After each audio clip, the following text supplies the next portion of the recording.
bánh nghèo này là một bài tập. Rồi đúng rồi, chính xác. Bây giờ hát bài con cò có bé. Tất cả đồng thanh hát to lên nhá. Rồi bắt đầu này. 1, 2, 3. Con cò bé bé nó đầu cành tre, đi không hỏi mẹ biết đi đường nào. Để em chào. Hay quá, nhưng mà nó còn hơi bé. Có bạn hát, có bạn chưa xếp hàng vào đúng như vị trí nhá. Đang hát qua cho em nha mọi người ơi.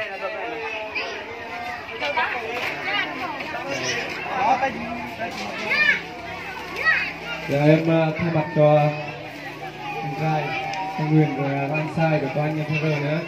Thì hôm nay thì Tên Siêu không có gì hơn. Thì hôm nay lại một lần nữa thì Tên Siêu cũng muốn giao lưu với các em. Thì không có gì ngoài hôm qua banh thôi, kéo thôi. Tên Siêu đây bao nhiêu em như thế thôi. Chúc các em có ngày người ta chúng ta nó phát định nó về dạng dạng gần người ta có nguy là họ. Ok.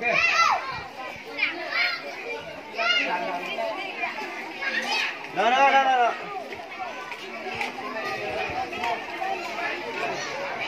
Đang phát nha, mấy cô gái này phát banh nha, phát banh cho trẻ con nha.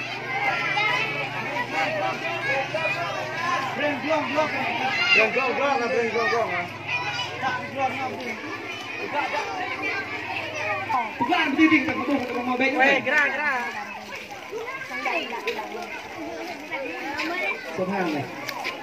Rồi. In thuê không? Rồi, ta hát nữa.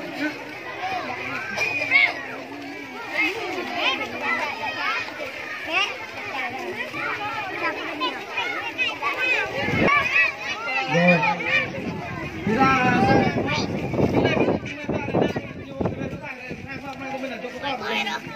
nhưng phát lệnh vào vùng viện.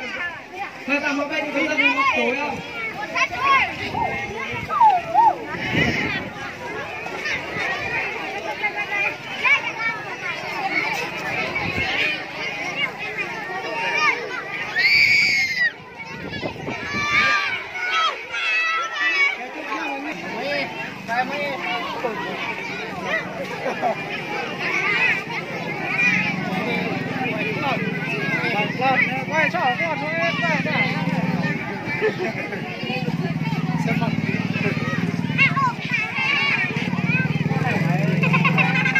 Cái này là đoàn nhà báo từ Gia Lai nha. Đây. Vô đây quay phát bánh cho trẻ con nha. Đây là cho bạn cho mình lại kênh của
ban đồn chiều có ngả những con trẻ con từ rừng xa chưa đến với người rất ham ăn gọi lại chơi chú với con ở màn đùn chưa có ngà nên con trẻ con từ rừng già chú đến với đường voi ham ăn voi lại ham chơi voi con ơi mơ lá lên ta đôi ngà con lấy sức đi chẳng đèo đường xa và kéo phố cho buồn làng cô ta voi con ơi mơ lá lên ta đôi ngà con lấy sức đi chẳng đèo đường xa và kéo phố cho buồn làng cô ta voi con ở bàn này là voi con ở bàn voi con từ Tây Nguyên này voi con đến chữ C này voi con là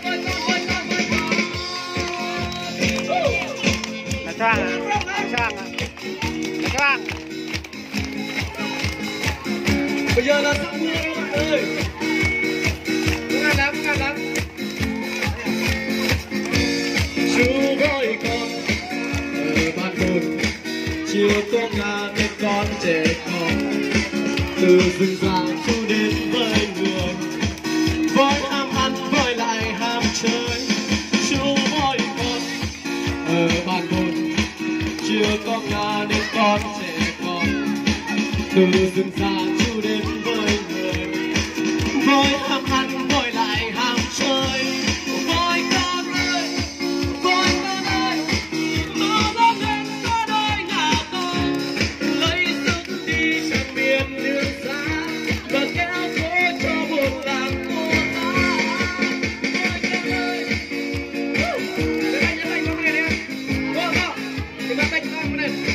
lấy sức đi chẳng đèo đường xa và kéo phố cho buồn làng cô ta này là voi con ở bàn cốt này là voi con ở bàn cốt voi con ở Tây Nguyên này voi con ở Bơi Beo này voi con ơi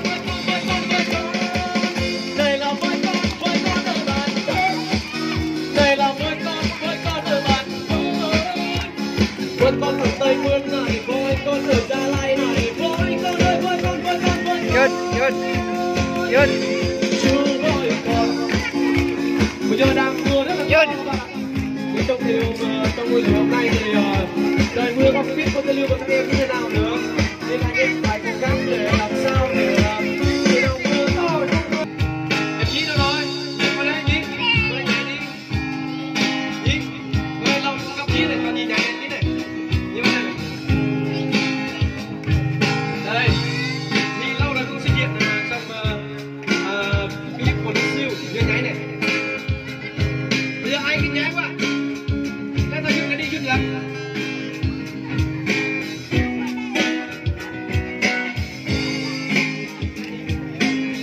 em đây phá khắp đất trời liều tre lẻ nhẹ đi khắp nơi lang thang cười hát ca vời đời ai chỉ theo anh chỉ theo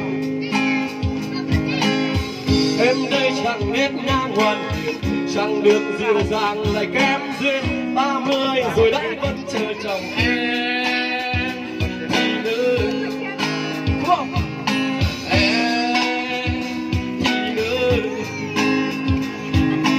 một khối trắng lên cao vượt theo ấm hay men say thôi nhìn thấy ngày đang canh thang giang ngồi hầu lưng chàng bóng say hương bên tình nàng chót bên thân quen mình một phút thăng hoa cho đời lung linh